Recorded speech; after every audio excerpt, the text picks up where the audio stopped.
Hey, I'm R. Allen Brooks. This is... I'm Dele Johnson, and I'm editor-producer of How Art is Born, and Allen is the host. Yeah, so you see more of me, but Dele makes all the cool stuff happen behind the scenes, and in addition to getting cool guests and stuff like that.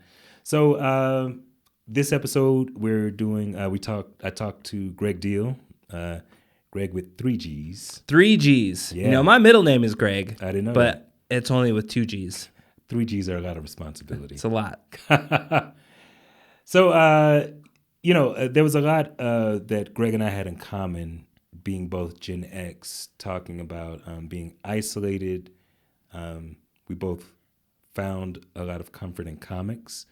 His art took a vastly different route than mine, but we also found a lot of comfort in hip-hop and then him at punk as well. Mm-hmm. And you'll see a lot of that stuff kind of manifest in his art. But I think it was really cool to talk about, like, just what it meant for him to be a native artist and how all these different influences kind of distilled into his art practice these days. Yeah, and he shared a lot about his journey working in sign making, working in Native American nonprofit organizations in Washington, D.C., working at the Smithsonian American Indian Museum. Yeah. And his journey through all of that, and talking about representation too. Mm-hmm. And Greg is our first Native American artist guest on How Art is Born.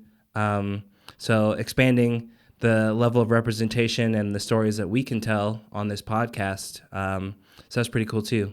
Yeah. I'll say, like, the number one thing for me in hosting this podcast is being able to look into a window of other people's journey and see how their art fits into their lives and their growth as a human being. It's inspiring, but it's dope to see from all these different aspects. And it sort of feeds my soul. Mm-hmm. This was definitely one of those interviews that fed my soul. So. Yeah, and it was great to be a fly on the wall for that conversation and hear his journey. So really cool. Yeah, so I think you guys will enjoy it, so check it out. Welcome to How Art is Born, a podcast from the Museum of Contemporary Art Denver about the origins of artists and their creative and artistic practices. I'm your host, R. Allen Brooks, artist, writer, and professor. Today I'm joined by Denver-based multi-disciplinary artist, activist, and disruptor, Gregg Deal. Say hello. Hi. All right, so to start us off, can you tell us a little bit about who you are? Well, I always start off with saying that I'm a husband, a father, an artist, a member of my tribal community. I say sometimes activist, always a disruptor, and creator. Right on. Yeah. Where are you from originally? I grew up in Utah. I was born in Tennessee. Was only there till I was like 2. That's where my father's from, and then we moved to Utah, where my mom grew up. And ended up in Park City for most of my growing up years. I'll admit to a deal of ignorance about Utah, but how was it for you growing up there? It was terrible. Yeah. No, it was really terrible. Park City, there's 3 major ski resorts up there. The Sundance Film Festival rolls through there. It's sort of the Aspen of Utah. Yeah. And so... there's a lot of privilege, a lot of money, and my parents, there's that like Dave Chappelle joke where like my parents made just enough money for us to be broke around like rich white people. And but it was a small town. My graduating class was like 100 kids. There was no diversity. There was like one black kid, a Mexican girl that I knew, and then everybody who was actually from Mexico were sort of sequestered separately. So they were like segregated away from everybody else. So it was like me and my sister and like maybe 2 other people of color. I knew one Jewish girl, and that was about something. it. Yeah, no, that was it. All right, so we're going to talk about your artistic journey in a second, but I want to know, so growing up in that environment, how did you sort of find your way to connecting strongly with your culture, your heritage, etc.? I mean, I'm a child of the 80s and 90s, so especially like my formative years being the late 80s and into the 90s.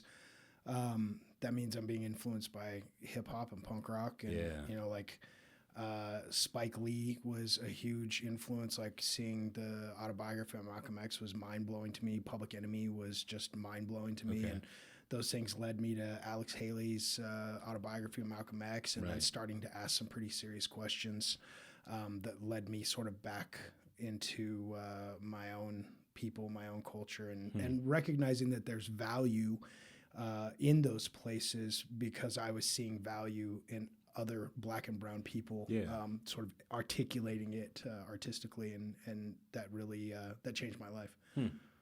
It's interesting because we're both Gen X, right? So Yeah. like I think how far the world has come in a time I feel like we've been alive, right? Yeah, Like I think about 5 years old, my pop forbade me to watch Johnny Weissmuller Tarzan, like the black and white Tarzan. yeah.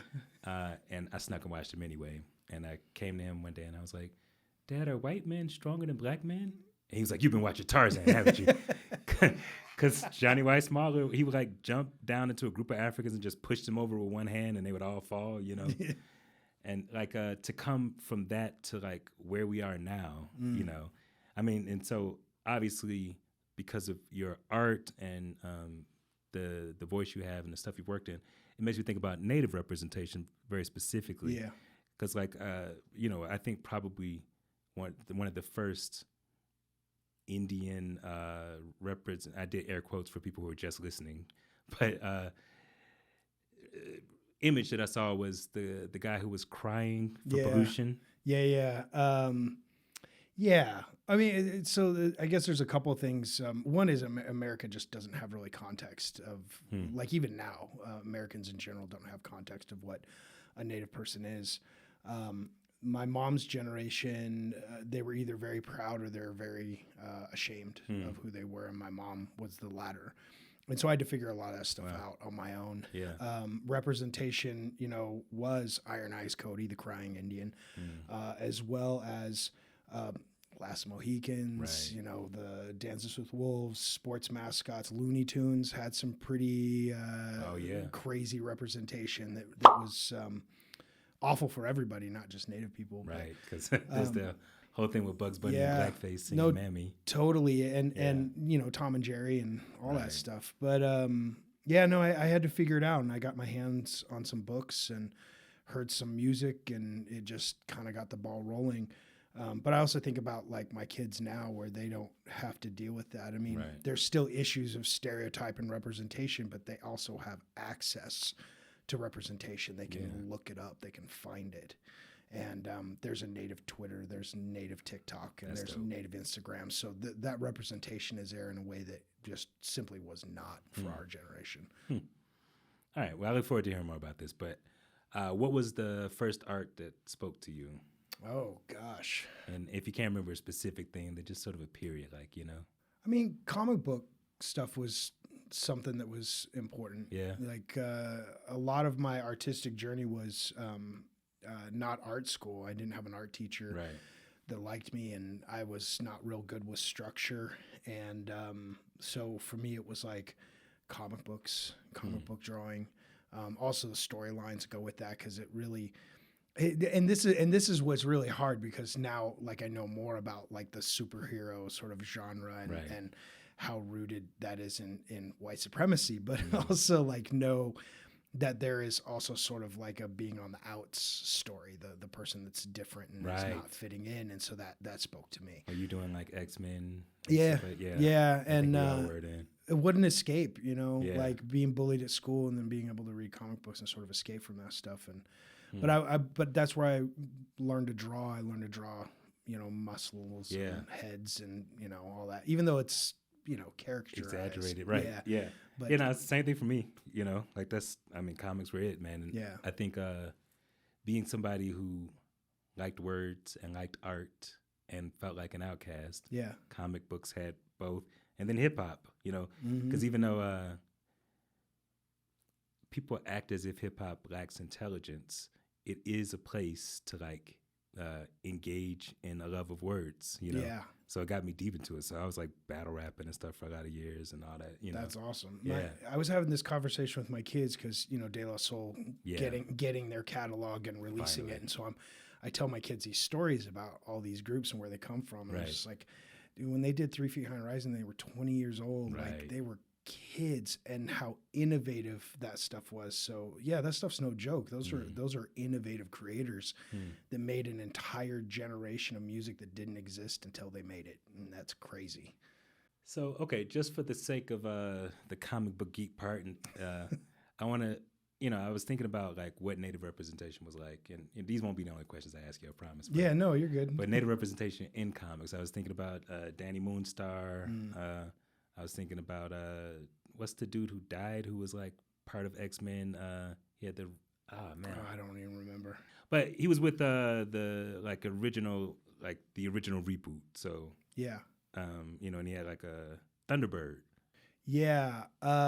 For me, there was a G.I. Joe that was like Native. Oh yeah, I remember him. And there was a G.I. Joe comic books too. Yeah. And so like a dog.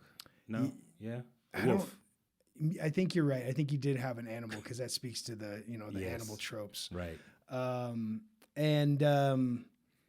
It was also like Justice League.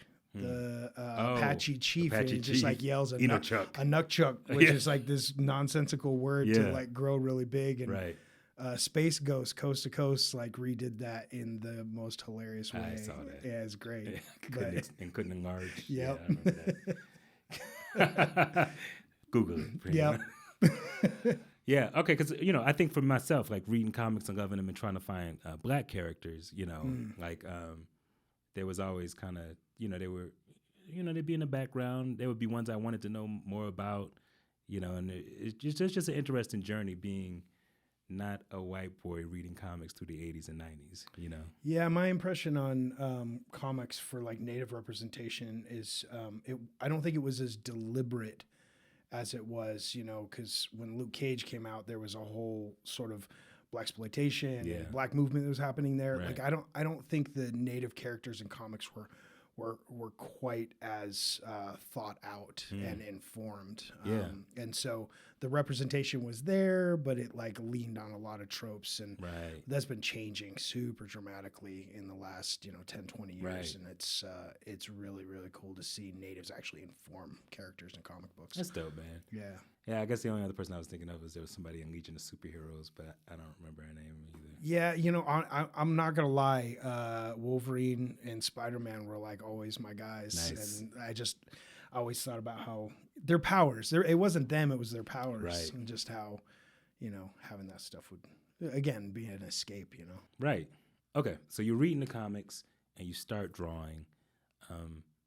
What was the point that like you identified with like I want to make art? I'm an artist. Like what was that like for you? I don't think I was ever in a place like I was never in a place where that was ever given to me as an option. And I grew up in a working class home. My father was a car mechanic. My mom was a bus driver, and sometimes answered phones for a chiropractor. Right. In the afternoons. But like, I never thought about school. I never thought about the future. I was mostly just trying to survive, like with the amount of bullying and the amount of stuff that was going on. All I was doing was skating and drawing and going to shows and going to like concerts and stuff. And so I was just sort of day to day, and I wasn't really thinking about that. I knew that the creative capital that I could create by drawing would like get me next to the girl that I liked, or create friends and stuff. The idea that I could do that as a profession, like I had this sort of fleeting thought that like, oh, I could be an animator. Maybe I could be an animator.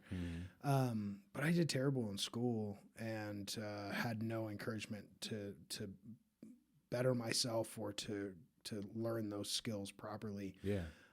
Until I got older and just sort of exposed myself to it.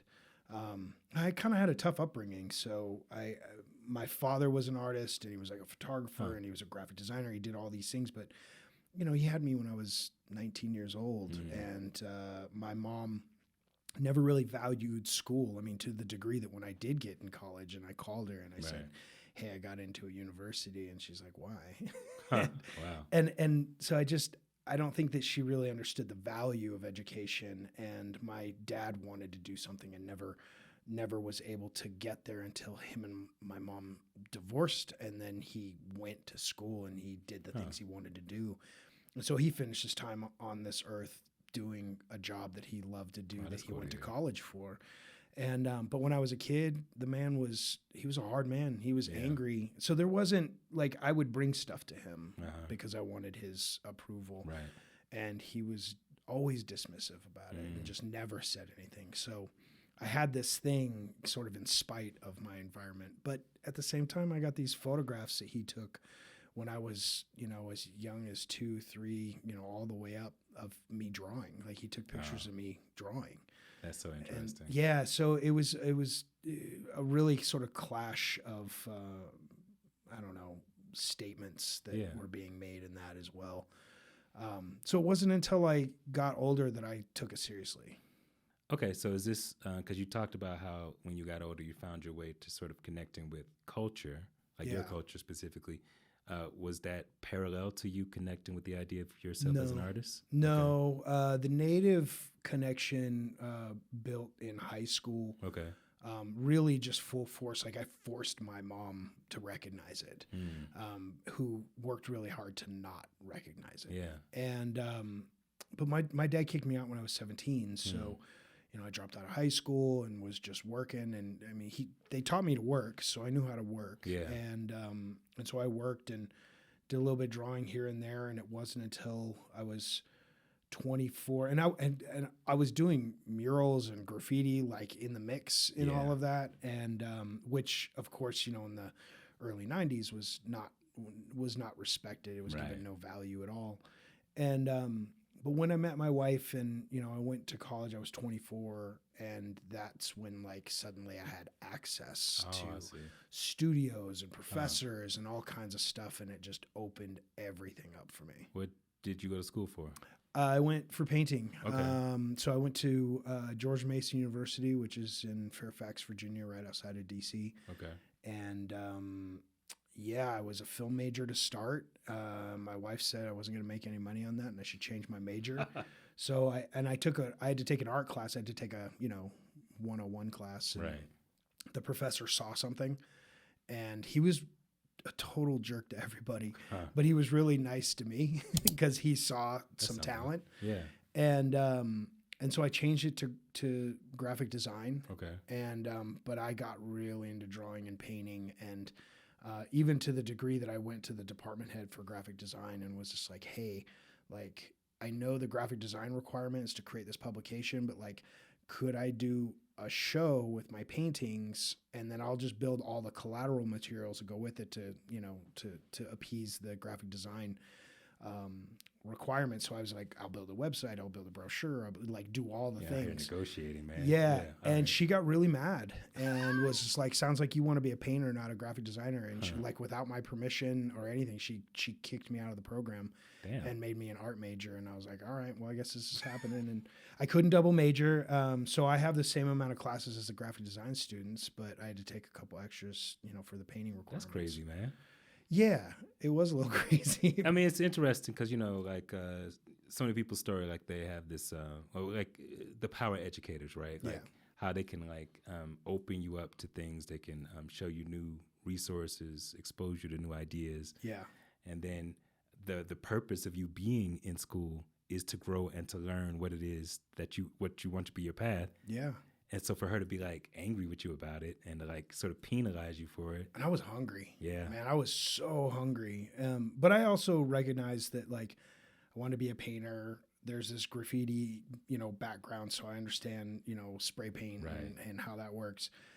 But being able to do graphic design, being able to do film editing, like, I took all the core film classes when I was a film major. So I wanted to know how to do all of those things because I think I just inherently knew I'd be able to apply them to my practice. Yeah.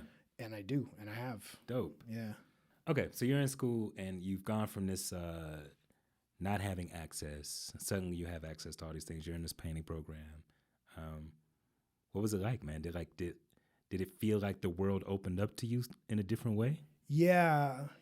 I mean, when I was young, I legitimately had a big chip on my shoulder because I think I was just a little prick, man. I really just had a big chip on my shoulder. And as I've gotten older, I'm just thinking back, and I'm just like, oh man, like I was a total dick, and I feel bad about that. But I think it was also just very defensive and had a big chip on my shoulder, like my father. Yeah, based on what you've shared, it sounds like you had Yeah. reason to be Yeah. aware. So, I just was not structured. I couldn't handle it very well. Somebody would tell me how to do something, and I would just get like kind of mad about it. And so I just like I had an art class and had an art teacher, and I didn't handle the structure, but also she was just a total jerk to me about everything. And now is like on Facebook, she'll send me messages on Facebook like, I'm so proud of you. And I'm like, what are you talking about? Right. Like, because nobody in high school helped me. Right. There was a couple art teachers and none of them helped me. And they were all like pretty biased against me. Right. And, so yeah, when I got to college, it was a whole new world. Like it wasn't just a professor kindly saying something to me, because DC is super diverse. And so the biases are just not the same as they are in Utah. So having a professor take me and show me to do something, or seeing a value in me and my abilities, changed everything. And then on top of that, I have access to the National Gallery and the Hirshhorn, and like I'm seeing real art in person. And then we have to go to New York once a semester. So I'm like going up to the Guggenheim, going up to the Met. Like it was MoMA. crazy how just mind blowing it was. And I maintain this even now, that like our youth, particularly youth of color, like they don't need any of us to tell them what to do. They just need to see what's possible. Right. Because seeing what's possible changed everything for me. Oh, that's like the pull quote of the episode right there. It's interesting, man, to hear you talk about your high school experience, because I definitely had teachers shitting on me for drawing in comic book style and hip hop, And it's funny that those two things that were like terrible, like, cast down, low art in the 80s are now kind of running the world, Yeah. Yeah. And I think, like the aesthetic of punk rock is like kind of in that same vein. Yeah, I agree. And,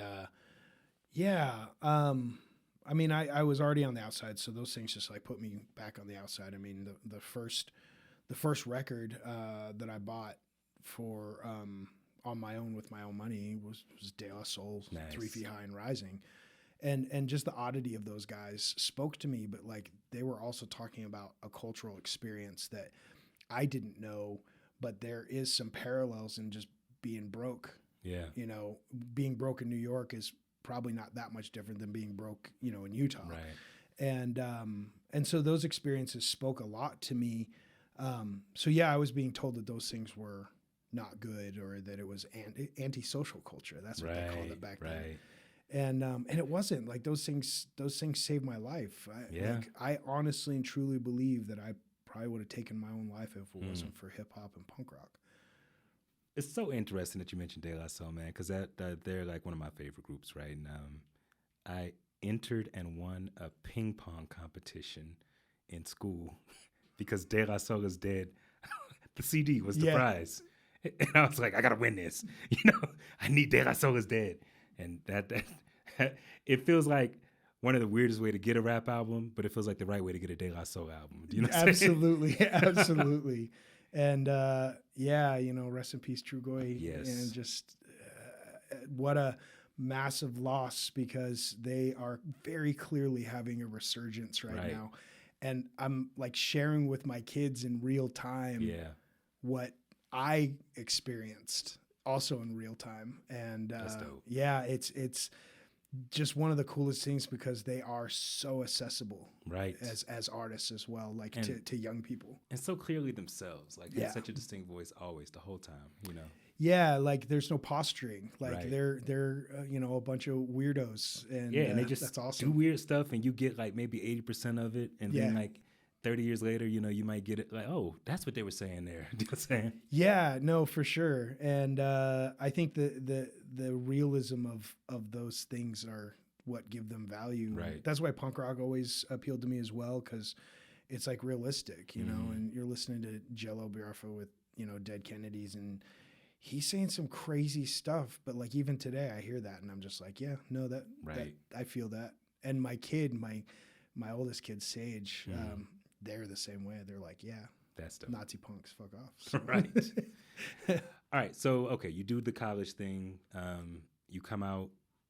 What's your next step, like on the path to being the artist you are, the disruptor now? Yeah. No, I don't think college prepares you.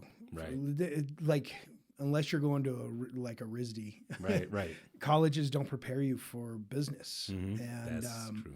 And so I was lucky enough to have a little bit of hustle in my heart. Yeah. And because that's a big part of the game. And I left school like, okay, I'm an oil painter. I'm going to be an oil painter. Mm-hmm.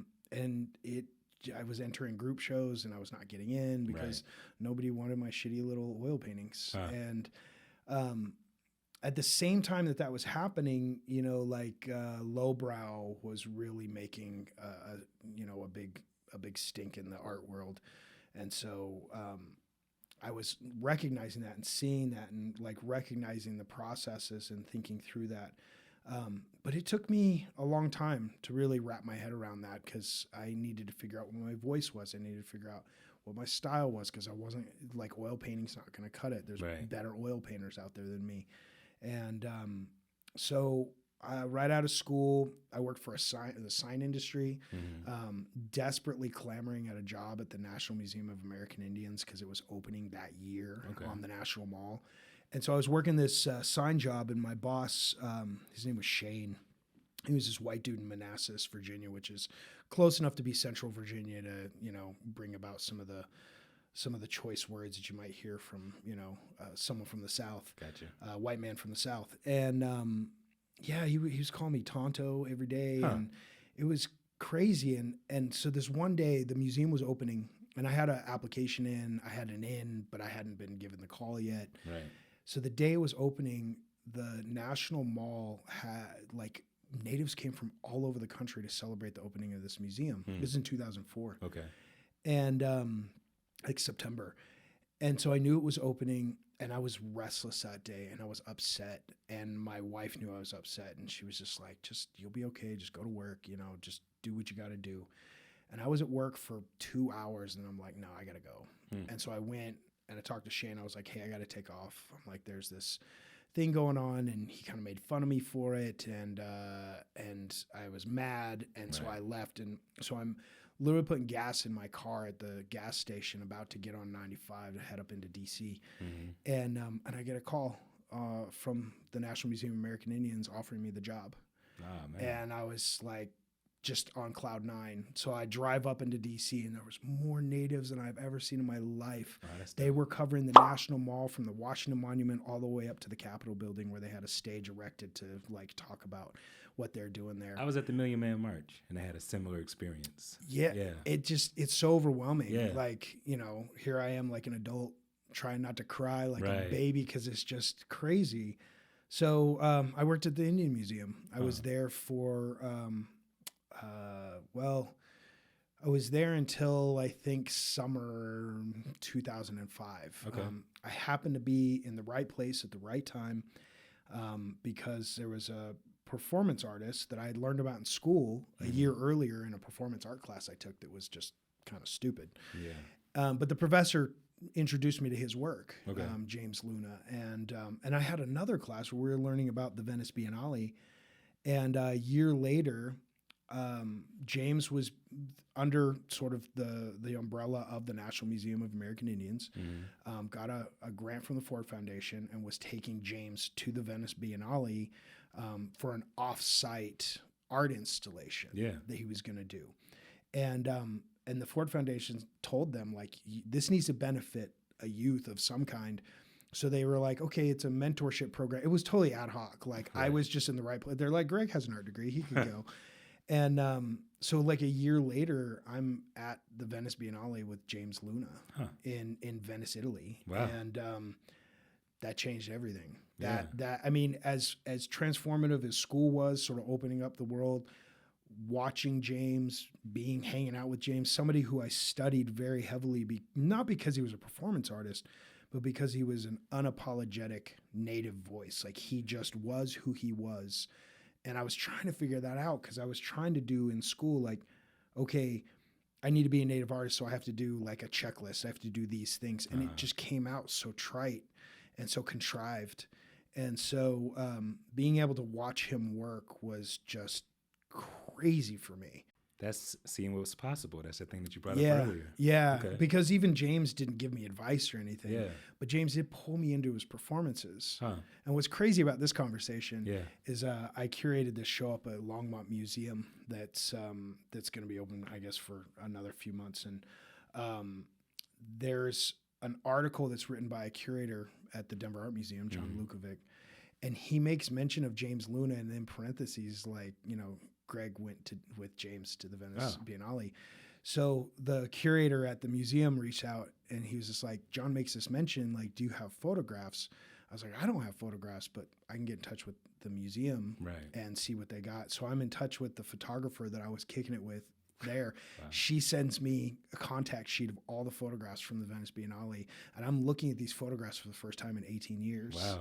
And am just blown away because there's things I didn't remember. Right. And yeah, there's photographs of James and I. Like, he pulled me into his performances, and I remembered it that he pulled me in sort of last minute. Right. I was in it the entire time. Like, I didn't even realize, because I think I was just so overwhelmed that I was in his performances for the entire time at the Venice Biennale, like right out of college. And That's dope, man. yeah, when you come home from that, like, I can't work at the Smithsonian anymore. Like, I got work to do. I got business to do. So so it changed your mind state some? Yeah. But did it open up new opportunities, or was it just the mind state? You were like, okay, I'm just hustling on another level. It definitely didn't open up new opportunities. It was all a mindset and realizing that something's possible. You know, when I finished school, my wife, you know, we've been married for 24 years this year, and dope. You know, bless her heart, she was super pragmatic when I finished, and she's like, "What do you want to do?" I was like, "I want to be an artist," and she's like, "No." that's not practical because like, you know, we want to have a family, we want to have kids, and you can't do that and doing that.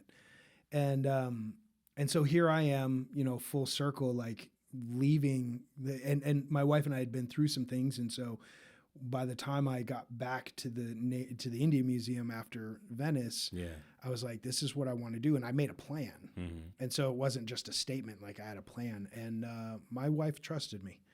And because she was working a job and making good money, and I was making okay money right out of college, working with the Smithsonian, good benefits. We owned a house. She did so well that we owned a house like a year after we got married. And this is, you know, early 2000s. We bought a 2,400 square foot house in, you know, 2000. And then when 9/11 happened, that housing market just blew up. Right.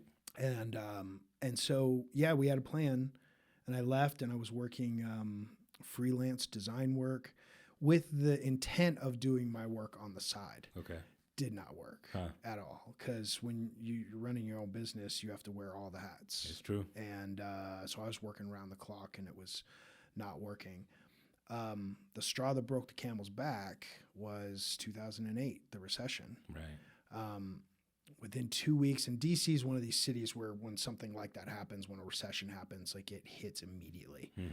And so the news is saying recession. Within 2 weeks, every single contract that I had was gone. And I had like hundreds of thousands of dollars in reoccurring contracts that were gone in 2 weeks. So then it's like, now what? Yeah. I took a job as a graphic designer. I was only there for 10 months and got let go because they didn't have enough work. And it was winter 2009.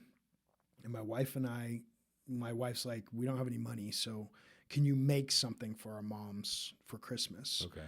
And I said, yeah, and I made something. And here I am looking at this thing I made, and I'm saying to my wife, I was like, I don't understand. Like, I don't understand why I would have these abilities, why the creator would give me these abilities, and I can't provide for my family. And my wife had the wherewithal to say, yeah, why indeed? And we just sort of talked it through, made a plan, and like right after Christmas, it was like, all right, tomorrow I'm going to be an artist. And that's what we did. And we worked out a business plan. We were hustling some work out, and I was trying to get my work up. And so this is like 2010. Okay. and I started making connections, and there was no contemporary art scene in DC. Like the DC art scene is mostly these, like well polished artists that are doing watercolors and oil paintings and photography, and all the galleries are like their clientele are, politicians and, rich Right. lobbyists that want to put, paintings in their brownstones on Capitol Hill. Mm-hmm. And so there wasn't a scene, but there was this group of people, kind of coming off of the tails of the explosion of lowbrow music or lowbrow art scene, where we just hustled and figured it out. There was guys that were like putting together, they were putting together pop-up shows, and they were calling themselves No Kings Collective. Okay. And it was like 2 guys.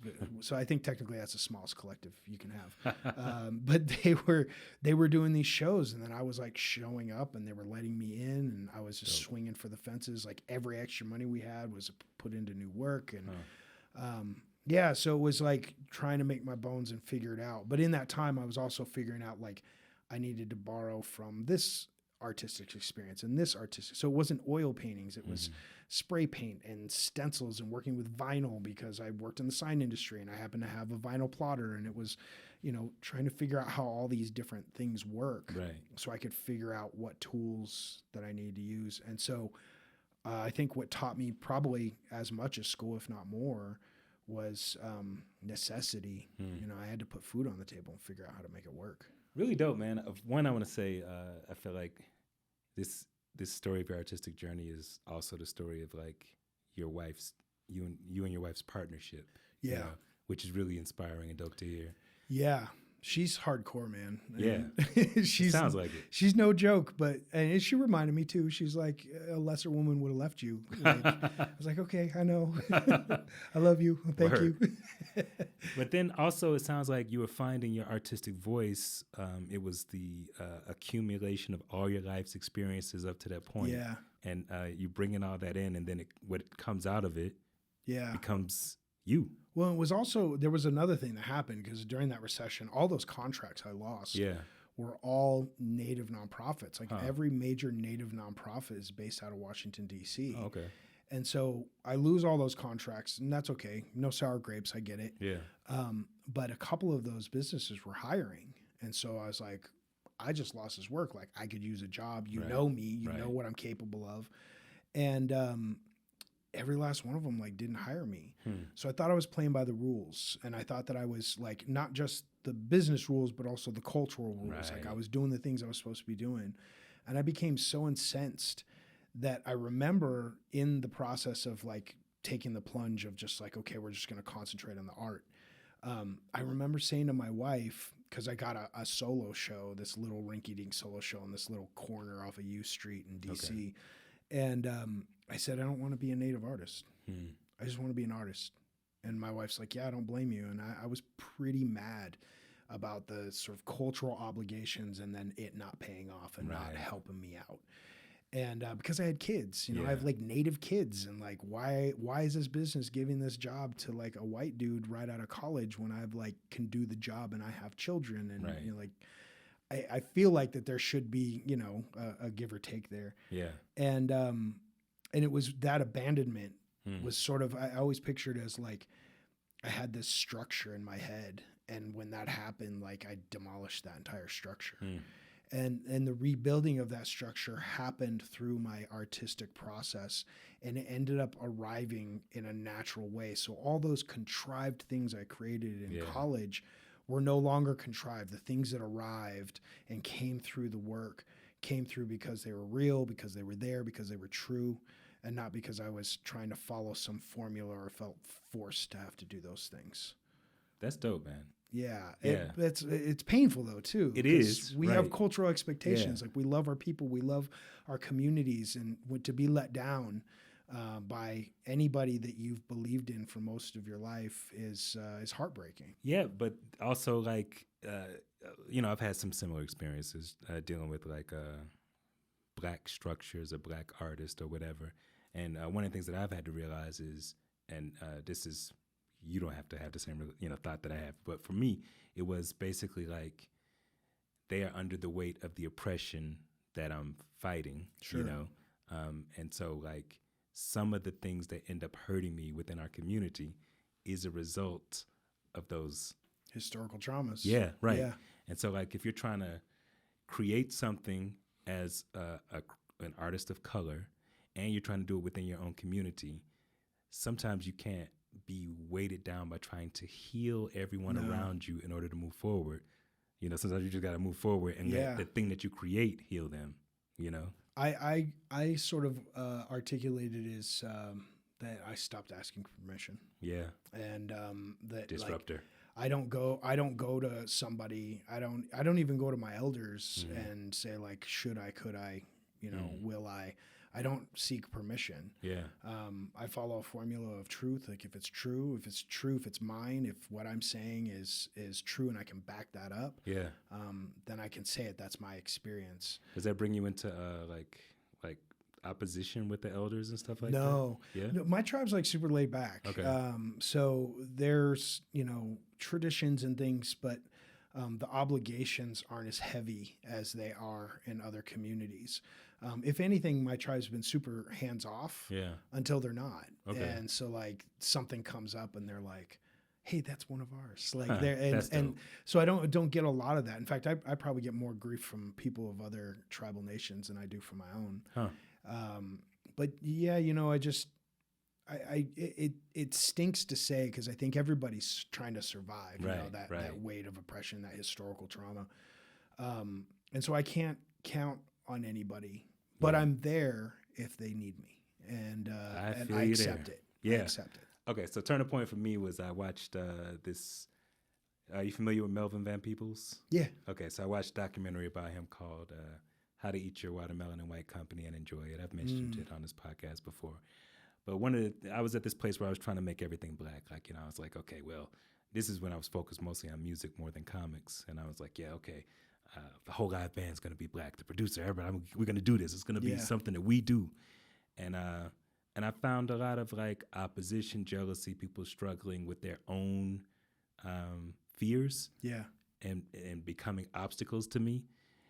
And it was hurtful and it felt like a betrayal and I was angry about it. But when I watched the documentary about Melvin really kind of took the position of the thing that I create is healing to my culture. And it doesn't matter who helps me create it, you know, but I'm going to get this done. Yeah. So if you ain't going to help me, get out the way. You know what I'm saying? Yeah, absolutely. Yeah. I think, you know, you got to do what you got to do and however you got to do it.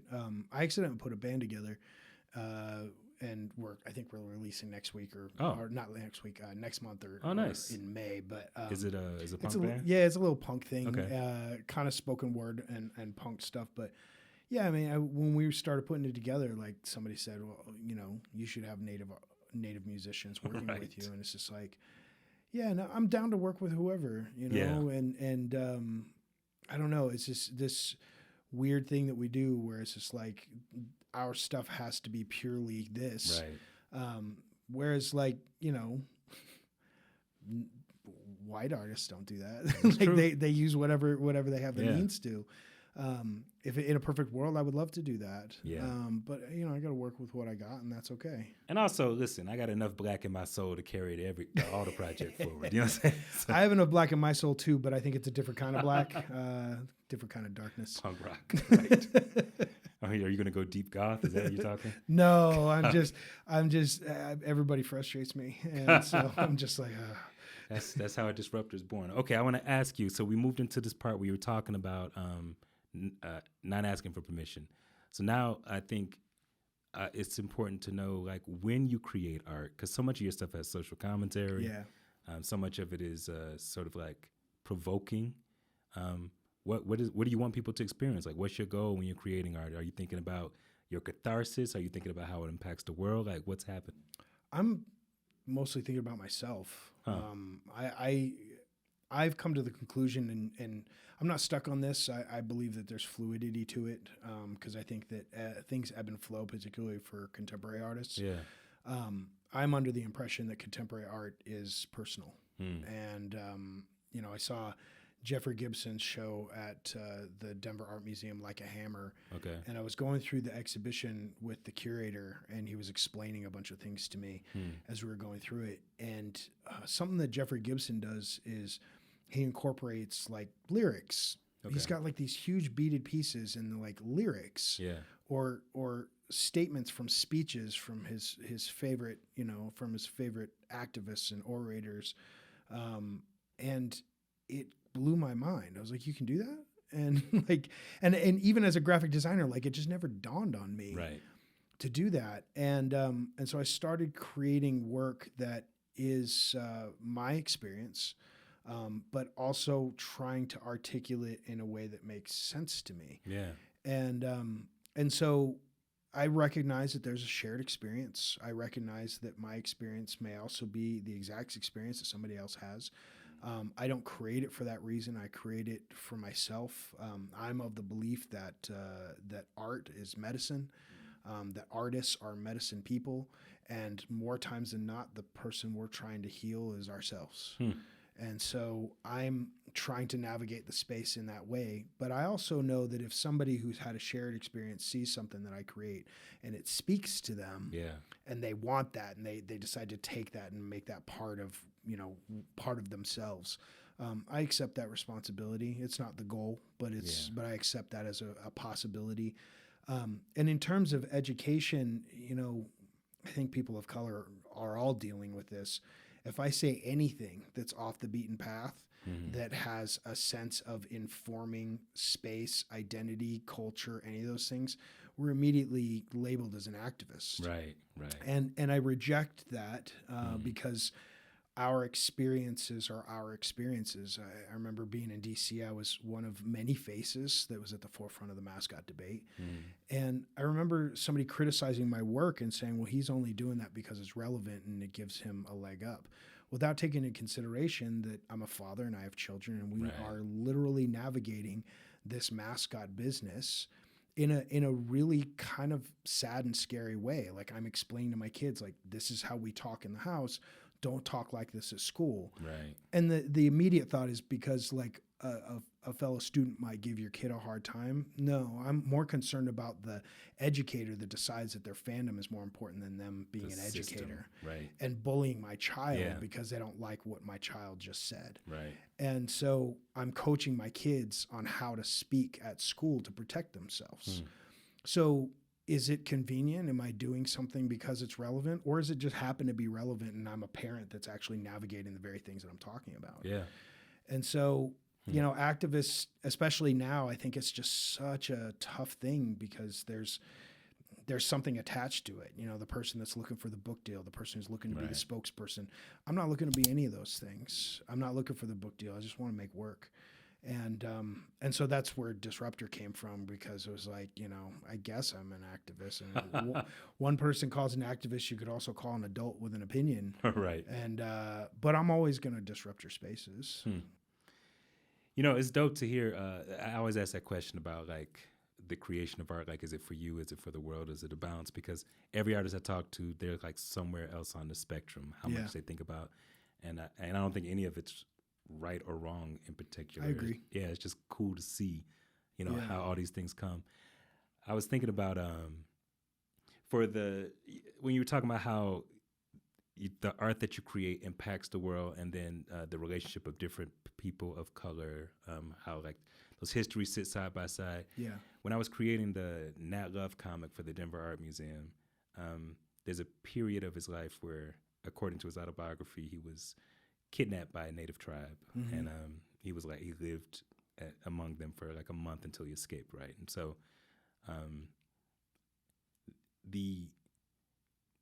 in trying to depict that part of it, I got really nervous for myself, because I was like, all right, I'm not trying to do like generic, like what are historical, are there photos from the time, like how did this tribe dress, that kind of thing. I can't remember the name of the tribe right now. But like, how do they dress? Because I did not want to, even though that's a small part of a bigger story, I didn't want to like re-inflict a wound that's already been. Sure. Yeah. And fortunately, the museum had like a Native American council who helped them find pictures at the time. So because the other thing I was like, okay, if I was just writing about it, it'd be something, but I'm drawing them in a comic, you know, and I don't want to not show them because then that's like removing their humanity. You know, it's just a whole thing. Yeah.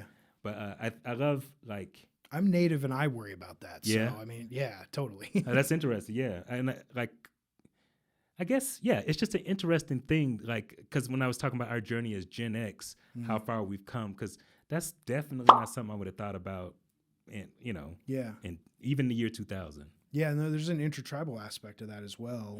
There's certain tribes like I just won't mess with, like, period, because I've crossed their paths and it didn't go well. And but in the same way that, you know, like Native people are expecting recognition, like whose land are you on, you know, all that. I am a Native person of this continent. I'm on somebody else's homelands, and so I have to recognize that stuff just as much as anybody else does. In fact, I'm probably beholden to it more so. I should know better than your average person because these are not my traditional homelands. Right. Yeah. So if it's done right, it affects everybody, not just you. It affects me too. Yeah, it's really interesting. Yeah. It's a lot because that ends up complicating so much of the discussion of like what you're doing and how you're doing it, like to the degree that I almost need to make sure that I'm justifying everything appropriately in what I'm creating and how I'm creating it. One of the things I love about contemporary art is that I don't need to rely on the relics of the past in terms of representation. That I can reinvent things like what does that look like and how does that look, and I can look at it in terms of futurism. I can look at it in terms of reinvention. I can look at it in terms of abstraction. So that gives me space to maneuver, but that's also an incredibly important space to be in because it is removed from the relic that we've been placed into in popular culture. This is a good conversation, man. All right, so we got your past. We kind of got like your journey. What do you see as sort of like your next chapter as a creative? I don't know. I mean, I'm always creating. I'm never not creating. But I can tell you, I had 3 solo exhibitions last year, and now I have no idea what's next. And like that's a lot to do along the Front Range and in one place. Right. So I'm not sure what's next. There's a couple things popping up.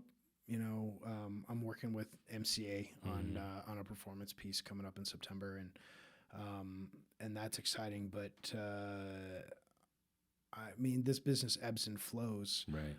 I've definitely been ebbing more than flowing lately, and so I'm just trying to figure out what those next steps are, because within that discussion is also sustainability and you know being given opportunities and platforms, and you know, but I also need to make, on some level, whether I like it or not, I have to make room for other people too. Right. It can't be the Gregg Deal show all the time.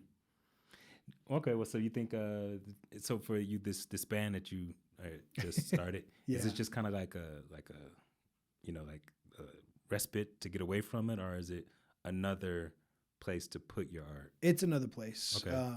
It's another medium to me. I mean, I'm not going to tour. This is not going to do anything on that end. It's called the Dead Pioneers. Okay. So, you know, I'm poking some things a little bit. Right. I don't think we're going to be invited, you know, to play on, you know, University of Denver anytime soon. Their mascots being the Pioneers. But I didn't know that actually. But no, it's another medium, and I'm working in a lot of mediums because it is giving me space to, you know, stretch and flex. What do you do in the band?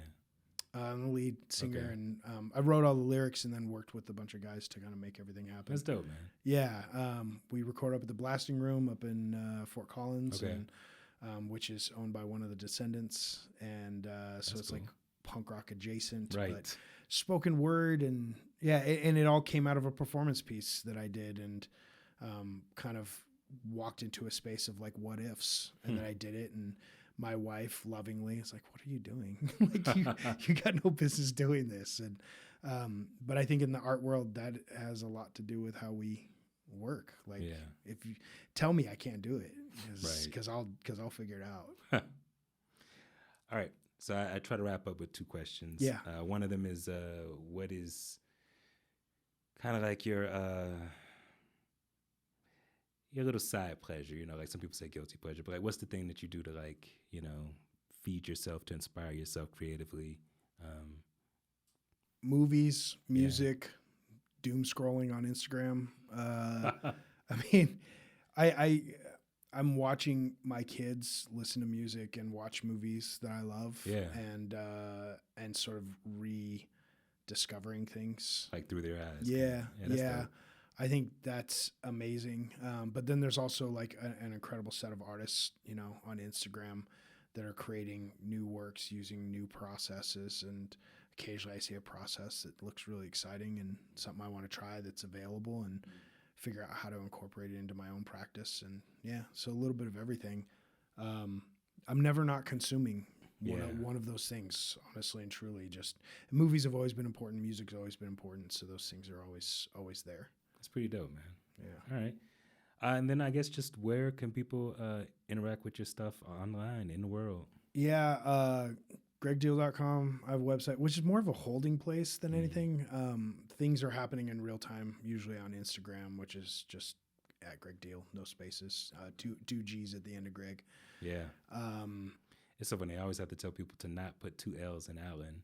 I'm like 4 letters more better. I have to say it to make people remember. Yeah. But with your Greg is 2 G's total. I have a lifetime of my name being spelled wrong. And, I imagine so. My mom wanted to name me Dallas, and my father saved my skin, and they named me after a man I've never met. So, but added an extra G to be different. I don't know. So you would have been Dallas Deal. Yeah, that's a lot, man. That is. I'm glad you escaped that, man. Me too. Hey, I appreciate you taking time to talk to me. It was a really good conversation. Thanks for having me, man. Like, totally. Much love. Right on. Special thank you to today's guest, Gregg Deal. Thank you to the listeners. If you're not already, please be sure to subscribe to How Art is Born wherever you get your podcasts for more episodes. And if you can, leave a review. It really helps us out. Check out MCA Denver on YouTube and subscribe to the channel to watch the video version of this podcast and get behind-the-scenes clips from today's episode. Visit MCA Denver's current exhibition Breakthroughs, celebrating Red Line 15, on view now until May 28, 2023. How Art is Born is produced and edited by Dele Johnson and executive produced by Courtney Law. Additional thanks to Rachel Grammis for their work on marketing support for this episode.